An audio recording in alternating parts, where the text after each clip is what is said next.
This project is the development of a wearable multifunctional circuit board for measuring head impacts in sports, and it's sponsored by PSU Craft and Choi Labs.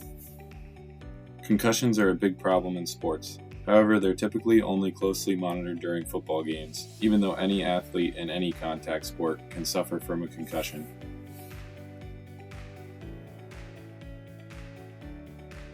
Our objective of this project is to develop a custom PCB, which is a printed circuit board with an accelerometer and gyroscope to record data from head impacts and collisions.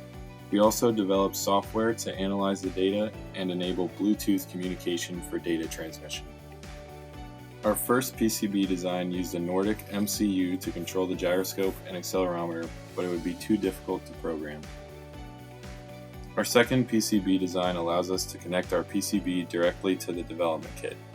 Our third PCB design, shown below, allows us to use a breadboard to connect our PCB to the development kit, which is the design that we use for our demo. This overall schematic was sent to be manufactured by professionals, but our hardware team would have to mount the components. The hardware team soldered the components to the PCBs at the EDI building's IoT lab. The gyroscopes and accelerometers were attached using solder paste and a hot plate.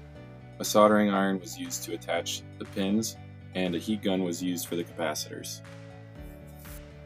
A general summary of the code to control our PCB through the development kit can be followed through this figure. Highlighted includes the initiation of a while loop that allocates a bit to register and another to storage while allowing data transfer to occur. This data is then stored into a text file for appropriate data analysis and display. This is our prototype using our third PCB design connected to our development kit through the use of a breadboard. We used the NRF Connect app to wirelessly connect our prototype to a laptop using Bluetooth Low Energy. This allows us to collect real-time data of impacts or collisions. We can use the app to read and write the data. This allows us to store the raw data, which then can be transferred later for data analysis using MATLAB. We can use our prototype to monitor data. This data will only be stored if the acceleration reaches a certain threshold.